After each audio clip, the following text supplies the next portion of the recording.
Hello, world. Welcome back to the Out of Spec podcast. I'm your host, Jordan, joined by our friend Jose with Rivian Tracker to discuss Rivian. That's usually what it means when Jose is on. And I'm kind of excited about this conversation because there's been some, I guess, breaking news, relatively speaking, and it has to do with the software locking of vehicles, which has been contentious in many regards over many brands in the past couple of years. We've seen Tesla locking batteries, but also some features behind a paywall. Of course, BMW was locking some of their heated seats through paywall stuff. I mean, it's not new. And it's interesting how polarizing this whole topic of conversation is. But in today's news, Rivian is essentially bringing the large pack to the consumer sooner than maybe expected because I don't know, they might be having some issues with the large pack, or maybe they built too many max packs. There's a lot of speculation around this, but what we can discuss are the actual details of what's happening. Max packs are being software locked to large packs, essentially creating like a large plus pack.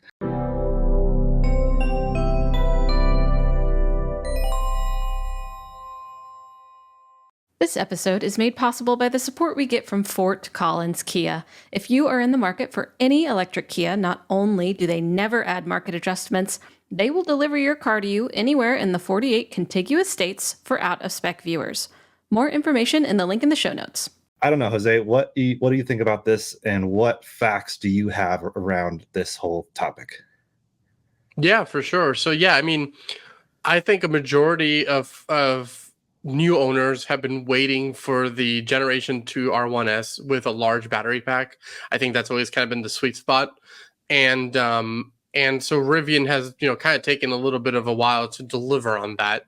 Exactly like you said, Jordan, we don't know whether there's issues or whatnot, but regardless of that, Rivian kind of found some sort of middle ground or compromise for themselves to say, hey, what we're going to do is we're going to take some of these vehicles that have the max battery pack and we're going to software lock them, and we're going to introduce it as the large plus battery pack. And in generation 1 for a while there, we had the standard and the standard plus battery packs, right, which was just a software locked version of the standard battery pack with just a little bit more range. So this is not a new naming scheme for Rivian by any ways. And so so they pretty much unveiled this today. Now, where things get a little complicated is if you are an end user or consumer going to Rivian.com, checking out the R1 shop to purchase a new Rivian R1S, things are not labeled any differently than they would, right? Like you would just go to the filter and click, large battery or max or standard. So it would be labeled large,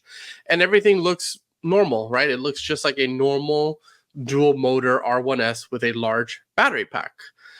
But little does the consumer know that hidden inside that large battery pack is actually a max pack, right? It's a max pack that's been software locked, software limited to be able to be sold, I guess, cheaper. So Rivian is pretty much selling this max pack locked large plus battery, which it's a lot of names being thrown out. I confuse myself too, but they're pretty much, selling it at the exact same price point as what a normal large battery pack would be. So to Rivian, I don't know if they're losing money or what on this, because technically they're throwing in a max pack. I don't know, right? I don't know. I truly don't understand that part. So, I reached out to Rivian to get some clarifications because there was a lot of information being thrown around. And I just wanted to know, like, what's the point of this? So it's pretty much, to quote Rivian, they said, to meet the high customer demand, accelerate delivery of our second generation dual large vehicles, we're software updating the range of certain max pack R1 vehicles to match the starting price and range, which is about 330 miles, of our normal large pack. These dual large plus vehicles provide all the same performance, range, and features customers expect with the dual large vehicle. So that's pretty much it. And then additionally, I was able to confirm, this is a software locked max pack, right? We know that now. It is the large plus battery per Rivian can be charged to 100% state of charge, because it is not you're not really charging to 100% state of charge because it is locked, right? So let's hypothetically say you're only really using 80% of the battery, and they locked it at 80%. Going 80% would really be 100. So you technically can charge to 100, And then really the biggest question that is kind of up in the air right now is, cool, so you're saying that there's a max battery pack in my new Rivian. Does that mean at some point in the future Rivian could unlock, or I could purchase a unlock to be able to get that rest of the range that's in there? And the answer to that question right now is there is no answer, right? Rivian did not want to confirm or deny that. They could potentially do that, but right now there's no answer to talk about with that. Yeah. So basically, if and that's good to jump into the questions or theoretical questions surrounding this. Is some people may be saying, well, I was on the fence about large and max, and maybe this way I can just get a large and then plan to pay for the max capability later. It's like, well, maybe you shouldn't plan on that because they're not confirming that that's an option. However, I think it'd be silly of them not to allow that later. But I don't know. I could see it either way. On one hand, like you said, I don't know if they're operating with this as a loss, or if it's just tighter on their margins because they built a max pack to hopefully sell as a max pack, but this allows them to move inventory. Assuming either they're overbuilding max packs or don't have large ready or whatever. And technically, it would have been more simple for them to just make max packs and software limit them anyways. Having that's one argument for this type of functionality is, and we've seen this with Tesla for that reason as well. It's cheaper for the company. They can build less SKUs, less different types of parts, which each different type of part, different type of battery takes lots of engineering, R&D, everything. It simplifies building and engineering and everything to have just one, and then software limit for people who may not want that. And you're right, it's kind of weirdly nice in my opinion if you don't really need that amount of range. Like, okay, just live with the large pack, be able to full charge it, which by the way, according to the website, 330 miles maximum on a large pack, 420 maximum on a max pack, which means when your large pack is fully charged, assuming the EPA cycle testing is all the same, it's about 79%, which is well within the margin of what you consider as daily usable capacity. So that's very interesting. But then this opens a whole other can of worms. It's like, okay, if they do eventually allow that upgrade capability, would they charge the difference, which I think at the moment is what, $7,000? Would they charge that same difference down the road? If they don't, then they're like, not only did they lose money initially or just didn't get the money they could have gotten, but like they're losing the capability of getting that money. If they do allow that later, some of these could, build back up Rivian's margins on the ones that they're losing out on that margin currently. And the other question beyond all that, which we can talk about that more in a minute, but is, so to clarify, are people knowing that they're getting a software limited max pack? Like, even once, let's say that the large pack is finished and getting into the hands of consumers, there's going to be an overlap period of where there's still going to be some maybe software locked maxes, but also some real large packs. Will the user know which one they're getting? Yeah. And that's an important detail that, I kind of told you before we start recording is, if I'm, Joe Schmo and I'm buying a Rivian and I don't know anything about Rivian, and I mean, okay, well, that's a lie. I know about Rivian, but like, I'm not like reading on the internet or following sites or blah, blah, blah, whatever. And I go on Rivian.com and I see, an R1S dual motor large, and I buy it. Like, there's no real distinguishing factor on the front end of Rivian.com that says this is a max pack that's locked. Unless Rivian is telling you this information when you purchase it, after you've made that purchase or whatnot, which is a possibility.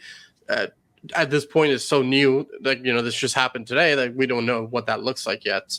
But really, to Rivian, I mean, I guess technically speaking, they don't need to say anything, right? Like they don't have to, right? You're buying a large pack, and there's probably some fine print somewhere that says something that nobody read, right? Yeah, but I think it is important messaging, because especially if there is some overlap period where some people may get software locked maxes, some people may get real large packs. Regardless of the hopeful potential of being able to unlock it, you will want to know that, because if it's a software lock max, then as a quote unquote large pack owner, you can charge to 100%. If it's a real large pack where you actually don't have the same buffer beyond what the software locking is, then you are actually, it's hurting the battery to charge 100%, leave it full daily, et cetera, et cetera. And that's an important distinction, is like this software locked max pack is not like a max pack with modules removed. It is software locked. So it's not like you are actually, charging a percentage of where the battery could have been. It's really just a left unused buffer. Mm-hmm. So yeah, and I mean, and even think about it. Let's just for a moment think about the fact that if you don't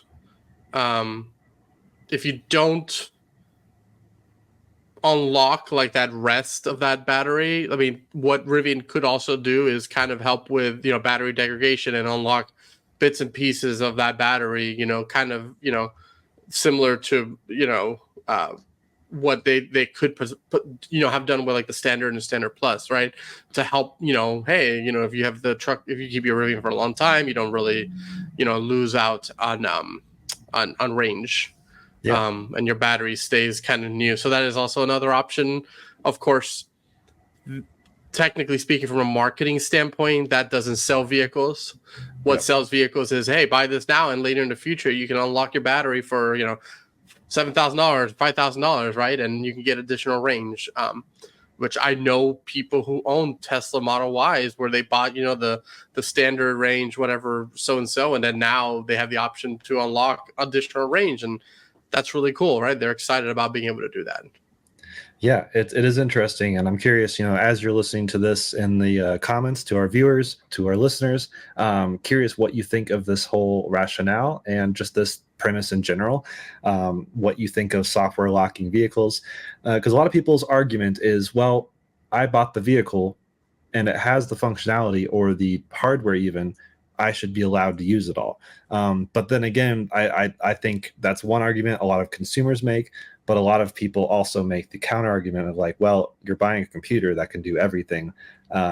It doesn't mean you just have access to all this software. Like the software itself is being developed and you have to pay for new things sometimes. And sometimes we're spoiled by, Tesla and now Rivian that are always bringing really great updates to the table, things that you never even originally knew you were paying for. Like they're just, here's a new free software feature that's improved, like a new off-road capable screens, and like you didn't know you were getting that necessarily if you bought the car, especially the early adopters. So I guess it can go either way. I'm definitely curious what all of our audience thinks about that, because I do see both sides, but bottom line is Rivian does need to move product, and if this is helping them move product, props to them. And I really wouldn't phase me too much, unless I was really wanting a max pack and needing that kind of range. I know a lot of people are eyeing this dual motor large pack. And we don't have to necessarily specify dual motor, because the tri motor and quad motor are only max packs, if I'm not mistaken. So if you want the standard pack or the large pack, dual motor is, default. That is the only option. Of course, as of right now, that's true. But Rivian likes to have like their segmentation with battery is pretty bad, and so like there seems to be a lot, and this just adds another layer of complexity to it. So like, who knows? Maybe they'll decide to introduce a tri-motor large pack. I mean, you never know, right? You truly don't know. This does open that can of worms of maybe the tri-motor and quad motor will come out. Maybe they won't sell as much as they thought, because partially I think the dual motor is just so capable. After I've spent quite a bit of time with the new dual motor, and that was only a standard pack, and it was impressive. I mean, the range, the road tripping capability, and even the performance. I mean, 4.5 seconds to 60 is no slouch, especially in a vehicle that size. And so a lot of people might not think or realize or want tri and quad, and so Rivian might be like, oh no, we need to lower these prices a little bit. One way to do that could be, people who want performance but don't care about the range as much, they might want a large tri or a large quad, in which case Rivian could be like, well, instead of engineering a new combination platform, we just use the existing max pack, software lock it, and then maybe someone could unlock that down the road. This is really fascinating to me. And there's even like the other potential that we haven't even discussed, which is, well, maybe people don't want to or can't shell out the 6 or 7 grand, whatever it is, to software unlock it. But they take a couple road trips a year, software, and maybe it could be a monthly thing as well. Like some people will only do the monthly autopilot on months where they are going on big road trips for Teslas, and so they'll do that. I'd be curious, once Rivian really leans into their ADAS system and the whatever it's currently called, and they, maybe they'll offer like a monthly subscription service for that, and then people can pay for it as they want to. Same with premium connectivity. Like I'm a fan generally of these software, I guess you could say limited, but I would say unlockable capabilities, because I don't want to pay for a subscription that I'm not using sometimes. So I know people who are paying full price for full self-driving, and other people who are doing the monthly thing. The same could go for the battery. I don't know if they would go as far as that. I would kind of assume they would just kind of have a, you pay to unlock it and then you're done. But it'd be interesting and unique, which I know maybe is appealing to Rivian, if they did have that as a, oh, you want to go on a road trip? Pay for some extra capacity for a little bit. Yeah, exactly. And one final point I just want to bring up, which is interesting, is if you go to Rivian.com, to the R1 shop and look at R1S dual motor Max and dual motor large, you'll kind of see that they kind of mimic themselves, right? They're kind of the same vehicles on both sides. And so what I think what Rivian seems to be doing is offering a single R1S dual motor with a max pack on both variants, right? So a large and a max, and then saying, hey, if you're gonna go buy, like, you'll see, you'll go through the max and you're like, oh, this is too much money, I don't want this, and then you suddenly go into the shop and you go into the large and you're like, oh, this is more affordable, I can afford this now. With a click of a button, I bet Rivian can just go in and do a software update on their vehicle and suddenly lock out the max pack and make it a large pack, right? And so now suddenly you take one vehicle and now you've made that one vehicle into kind of two different options for people. So they're not like, oh, now we're stuck with this, max pack dual motor that no one wants to buy because we're selling dual large all the time. They can go in and say, nope, now we're going to go ahead and lock this one up, or whatever it may be. So I think that's kind of neat that they can potentially do that. That way they're not just sitting on inventory. They can just sell whatever they need, whatever's demand is at that time. Right. So, and what's been kind of the headline is, this term, like you mentioned in the very beginning, large plus. But is that an actual term that's being thrown around, or is that kind of our assumption? Because I don't see, for example, on the website right now, there's no large plus listed. It's just large. Yeah. So for a while there, I thought it was like a fan-made term, but then when I reached out to Rivian and I read you and you can find the official statement on my website, but they called it large plus. Like that's what they called it. So they used the term dual motor large plus in that official statement. So that seems to be the internal usage, right? And so that's what they're kind of using. And then there's another article there, a newer one. If you go back to the homepage, you'll see that top one there, the one, and I put it in quotes there. So the last statement, right? These dual large plus vehicles provide all the same performance range. So they're that's what they're calling it. That's really interesting. But like you said, there's a level of confusion because you go to Rivian.com and you don't see that term anywhere. Yeah. So that's where it's like, what? I mean, it always has been interesting days with Rivian, and it still is interesting days. And I say that not with a air of suspicion or speculation, but it's really just, it's fascinating. It's a company I'm always rooting for and always a big fan of. My day is always improved by driving a Rivian. And so, but it is interesting. They are objectively a bit of a smaller company. When something like this does happen, messaging is important, and it's always curious to see how it all unfolds. So we are bringing this to you guys in basically breaking news form, and more may come out as it does, in which case I will, of course, plug Jose's site, riviantracker.com. He's on Twitter or X, whatever. Everywhere, yep. He's always right on top of the Rivian news. That's why it's great to have him on the podcast as well when something like this comes up, because it's fascinating. And a lot of you in the audience are Rivian owners or enthusiasts or even curious and maybe want to buy one eventually, or just are keeping up with the brand because maybe you're holding out for the R3X or something like I am. So all that being said, this is one of those potentially pivotal moments. I mean, maybe it is a band-aid where Rivian is struggling to get their large pack out, in which case this is a band-aid approach to cover it. But we'll see what the fallout of this is. We'll probably report on it as well, because maybe it turns out to be successful, beneficial for them, regardless of their earnings, their margins. And maybe this will be a predecessor moment to other times down the line where Rivian brings out software limited batteries, and other companies are also watching this and maybe taking notes. And so it's very interesting. We'd love to get all of your guys' comments down below. And any final thoughts, Jose? Are we pretty much wrapping up with that's the news? I think that's it. I think we'll just have to we'll monitor, I know I will. I'll monitor like the R1 shop and see, as of the recording of this, my buddy Chad runs a Rivian Roamer website where he tracks inventory and all that.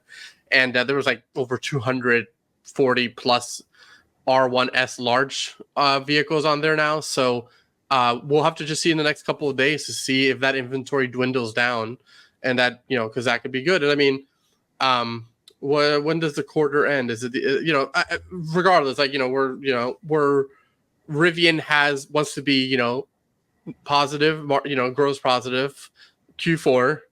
Yeah. And if having a large battery pack was reliant on that, and suddenly there's an issue that, we're not really aware of, they're like, oh no, like we need to do something about this, right? Because we have all these vehicles that we were expecting to sell that now we're not going to sell. So that could absolutely play a role. So we'll keep an eye out and see what happens. Yep. Well, we'll keep an eye out, and we hope you guys also all keep an eye out. And we'll be bringing the news to you, of course, as always, here on the Out of Spec podcast, and of course over on Rivian Tracker. Always great to have you on, Jose. It's always fun nerding out with you about the details, and I'm sure more Rivian stuff to come, because they're always hot in the news, and that's always pretty exciting to me. So thank you all for tuning in, and we'll see you guys next time.